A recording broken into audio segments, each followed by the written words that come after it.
And spawning in the top right hand corner of Alkioni, we have the South Korean Zerg player representing Dragon Kai Z Gaming. It is Dark.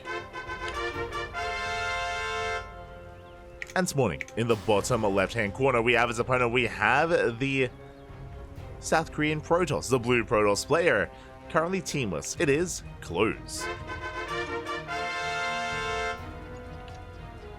Here we go. Just double checking. Yeah. Just double checking. Yeah, Wardy, he does have the SOS series. Just making sure we are aware of where everyone is at. We do have Klose moving out across the map, going to be delaying the expansion, going to be forcing the unnatural natural out of Dark, so nothing too crazy. And we're getting into our hatch gas pool. Interesting map of choice here. We are on Alkioni. This has become one of the more common maps that we've seen here in the new map pool. It's been really great to bear witness to it and actually see quite a lot of it as well. I appreciate as well that there are some like interesting features. It isn't just like a standard map that everyone plays because it is just normal. It's like there are normal aspects, don't get me wrong, but you know, we got gold bases, we got these rocks and mineral patches, and like an entire other half of the map that we can gain access to. Speaking of, Klose looking to go for a proxy Stargate. Interesting. Let's go. We've seen this a couple of times here. So we have a gate expand into a cyber core. By the time the cyber core finishes, we should be able to throw down the Stargate. This should line up more or less, as the pylon is going to be thrown down, and this is a prime location for a proxy Stargate to get oracles into the main base. Again, not the first time we've seen this on Alkioni, and it is, it should be what we get here, and then we get the pylon is thrown down. Just going to be waiting here for the cyber core to finish, and for the pylon to finish as well. Meanwhile, the probe is still in the main base, just getting eyes on everything that's going on, making sure that no additional gases have been taken, making sure that no additional tech has been thrown down as well.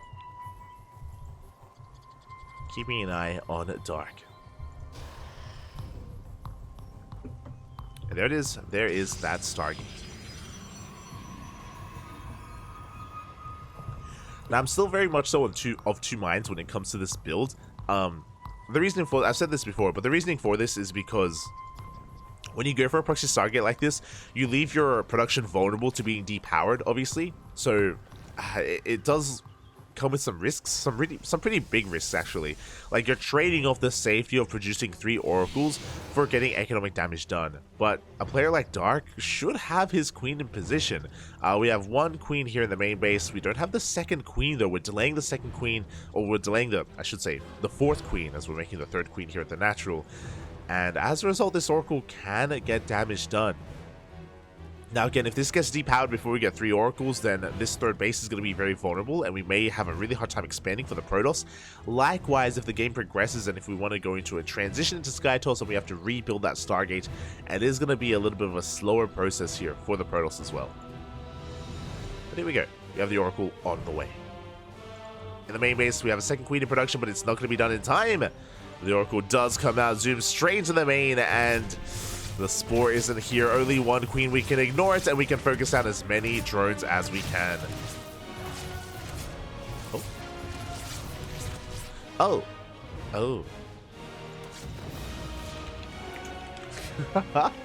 Sorry, I got distracted by chat, but 5 drones go down. Very good damage here from this oracle. I just realized that I had the wrong title.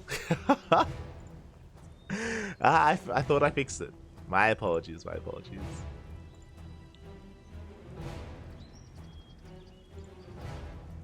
Un momento.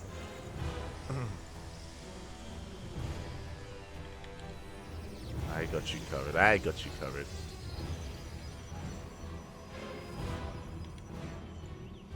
Save and close, bam! Beautiful. Okay. Yeah, I do apologize, but now the title has been fixed. Meanwhile, this is what I was worried about, as the Stargate is going to get depowered. Now, how many oracles did we get out? We got 2 oracles in total. I mean, 3, I guess, because the first one did go down, but the Stargate is going to fall here. At least we barely get that 2nd oracle out, and that means that we should be able to hold on to this 3rd base. This Ling counterattack, it just confirms the 3rd base location. Doesn't quite get much done. But again, 1 oracle for 5 drones was not quite worth it here for Klose. As the queens are able to keep up, we are resaturating our bases. More drones are on the way.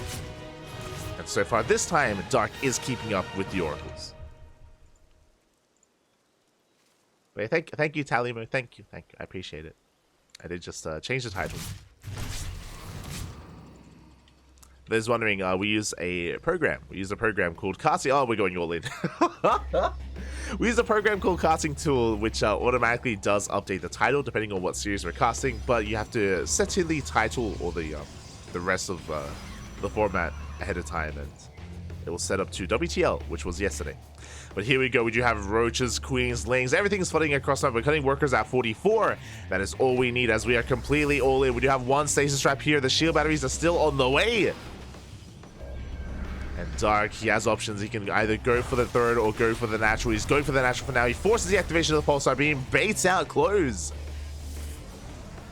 He has been able to buy enough time for the shield batteries to finish up. He still has that one stasis trap as well. The lings, they come in. They bait out the stasis trap. We collapse on the army. Overcharges pump, but we can pile it down as well. And it will be piled down. Queens are waddling on forward, and yeah, with that shield batteries, this a cannon, but it's going to be depowered as the pylon falls. There's just too much here, too much Zerg. Klose did not realize how aggressive, how all-in Dark was, despite all these oracles. Oh, as we are even forced to recall, but only 3 Stalkers make it out alive, and this third base will fall. Not just the third, but we can keep on pushing towards the natural. Overcharge is still on cooldown. There are only a couple of Stalkers remaining. Behind this, we are droning. Behind this, we are saturating our bases. But we can just keep on pushing. As the gateways are depowered, the lings, they flood on in. The Ravagers, they're struggling to just squeeze their way into the natural base, but eventually they do. They can once again focus down that pylon. Oh, as we just go for the workers instead. The Stalkers, they're stepping their hearts out. They're actually doing well for themselves. We're preserving as many Stalkers as possible. We're shutting down these Ravagers, but GG gets called. It's too much, and Dark will take game number 1. GG. GG, well played. That is going to be game 1 in the books. I mean, Klose, he did decently at the start of the game. Like, the opener was solid, don't get me wrong. But despite having 3 oracles, or I guess 2, because one of them died, despite having 2 oracles, he wasn't able to determine whether or not there was much saturation going on at the third base. He didn't see the all-in until it was already halfway across the map, until it was already too late, until it was already one step in the grave, as Dark just committed, went all in, and brought him down. GG. GG. But that was merely game 1. I'm ready for game number 2. Ready.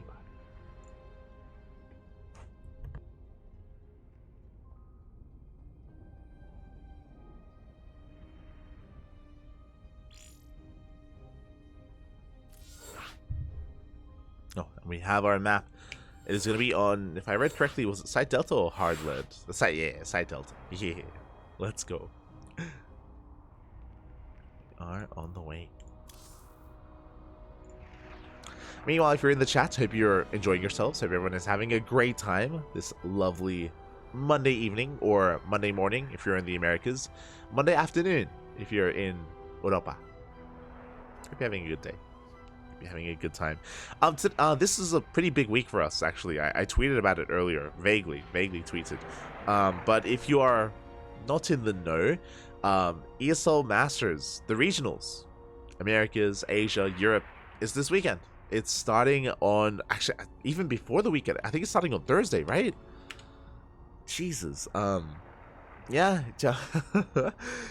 Starting Thursday, we have ESL Masters Winter. It goes Thursday all the way to Sunday.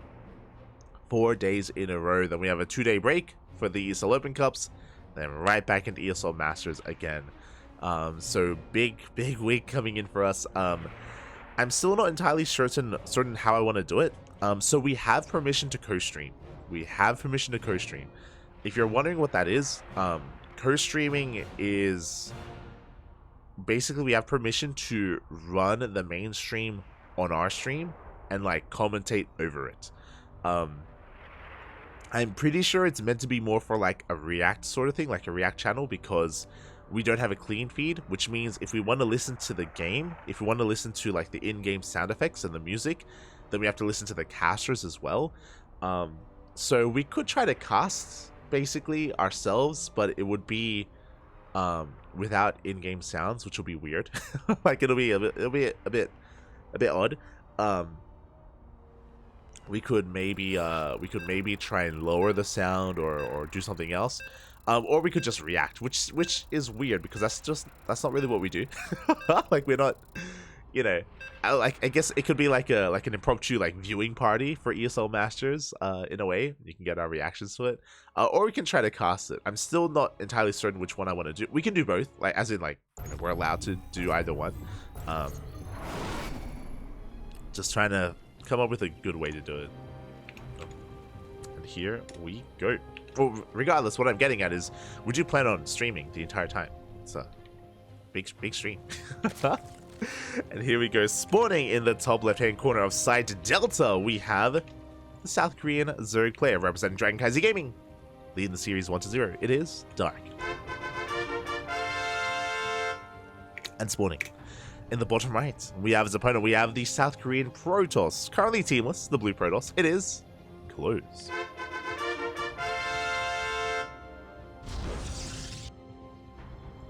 Probe is moving out across the map. Once again, going to be forcing the unnatural natural out of Dark. This time, I can't imagine we're going to be going for a Stargate, proxy Stargate, or anything of the sort. Can't imagine we're going to be getting into that here in this game. It isn't as safe to do so. It isn't as secure as on Alkioni.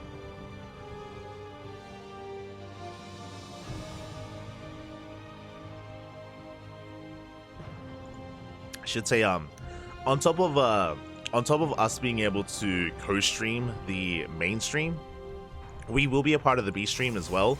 We do have a couple of days available throughout the week where we will be casting over, not on this channel, not on the CranKy Ducklings, but we're going to be casting over on ESL_SC2B, so the official B stream. And yeah, it's going to be a lot of fun as well. We did do that last year, and the year before that, and the year before that. we've been the B stream for a while. So more than happy to be the B stream once again, covering all of the regions and doing our best. I will promise you that I will try to get Asher and Yaku involved. I know that again they don't have the most free time available, but I'll try and wrangle them together, and we'll try to cast as much together as we can when it comes to the B stream of ESL. Maybe even Kuro as well. Just so we can get it all working together. As behind this, Klose is going for a Stargate opener. Okay. Going for that Stargate here in the main.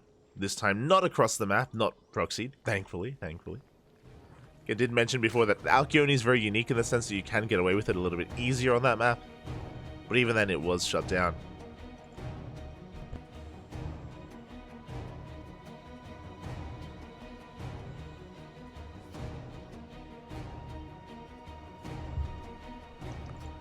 See how things do go.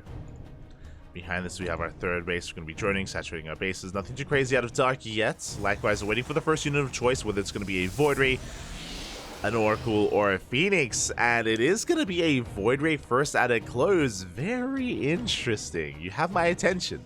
So with this Void Ray first, the goal is to shut down Overlords. Is to shut down as many Overlords as we can and deny vision, deny scouting from Dark, and hide the follow-up. Now, the follow-up, it could just be a standard Oracle into a third base. It could just be nothing too out of the norm, right? It could just be normal.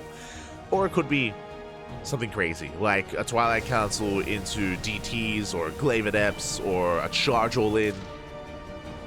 You will be masking and hiding what comes next. For now, we should still have our third base on the way. Again, we want it to look like everything is normal. We want it to look like everything is by the book. As the third is thrown down. Adept is in position. Void Ray stays back at home, and we have an Oracle on the way to harass. But there it is. There is a Twilight Council. And this is the beginning of potentially Glaive Adepts. I say potentially. We'll give it a little bit. We'll give it a couple of seconds to see if we throw it in a Forge. Nope. We do not throw down a Forge, we throw down another Gateway and another as well. So this is going to be a Stargate opener into a third into Glaive Adepts without a Robo. This means we're going to be warping in the Adepts back at home, and they're going to be manually just walking across the map on their own 2 feet. But there's going to be a lot of Adepts nonetheless. And the goal here is to catch Dark off guard, to catch Dark droning, because there's no reason to make Roaches too early on. No reason to make an army too early on. And there it is, Glaives are on the way. So this is a very cheeky build, just because it's really hard to scout because of the Void Ray, right? The Void Ray denies any kind of scouting. So it can be really hard to read. Dark is playing safe, but he's still cutting corners. Instead of throwing down a safety Roach Warren, he throws down a Baneling Nest, which can work. Don't get me wrong, Banelings can defend against Glaive Adepts, but you have to be really on point with your positioning. Basically, the goal here is that your Banelings, they chase the Shades. And if we ever commit to a Shade, the Banelings are there to explode in their face and to shut down the Adepts. But obviously Banelings are slow and you may not have too many of them. Again, it's a really risky way to defend. Not impossible, but it takes a lot of skill. It takes a lot of skill. Skill that I'm sure Dark has. As the Adepts are just morphing in back at home. Some of them have been spotted. We did have a Link Scout, and the Adepts were spotted here at the third base. We have Links in production. Dark is going to be cutting workers here at 52. So even though Dark... Yeah, he confirmed again. I was going to say that even though Dark hasn't gone into the main, he knows what's going on, and he does recheck with another Link. He sees the massive amount of Adepts. He now knows fully what's going on, and there it is. The Banelings are on the way. 6 Banelings in total. We'll see if that's going to be enough against the 13 Adepts that are moving out. Here we go. 1 Queen is going to fall. Links are keeping up, and we do commit to the Shade. The Banelings are waddling in. Oh, and they will crash into these Adepts. The Oracle's going to try to help out, but everything's going to go down. Aye. 2 Adepts make it out alive, but that is not enough, and we haven't killed any workers. We haven't dealt any economic damage, and this is not worth it here for Klose. 1 Adept survives. He gets 2 drones. 2 drones for 13 Adepts. Aye. And the other devastating thing about this is that that had to get damage done because everything else is delayed. Blink is delayed. There's no +1. Forge is on the way. Bay is on the way. We have nothing right now. We have vanilla Stalkers, and here we go, the probes. The Bailey's a Warlin clutch force field. Oh, fucky. Very clutch force field, but GG gets called. It's just too much, and Dark will take the series 2-0, advancing on to the next round. GG. GG, well played. Very well done there by Dark. A bit of a fumbling of the execution from Klose, a bit of an ill-advised shade from him, because as soon as he shaded, he had sealed his fate, he had sealed his, the fact that he would lose everything. Dark just shut him down completely, and with that, Dark advances on. Again, that build from Klose, it is really risky just because, as I mentioned before, if you go for Glaive Adepts in that situation, what you're not doing is what's important. You're not getting a Forge, you're not working on +1, you're not working on Blink, you're not working on Immortals or Disruptors or Colossus with your Robotech. There's a lot that you sacrifice in favor of Glaives, which means Glaives has to make up for it in some way. You know, you have to get economic damage done, you have to kill workers, you have to keep the Zerg player busy, you need to maybe even just trade well against the Lings. Do whatever you can to just trade well, buy time, until you can finally get into your transition, which would be like Immortals, Blink Stalkers, or Colossus, or whatever kind of style you want to go into.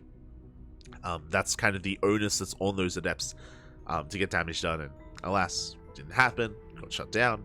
GG. GG, well played. And with that, Dark advances on to the next round, where I believe he has an opponent ready and waiting. Let me just double check !B in the chat, and let's have a look, have a gander at any of these updates in the bracket.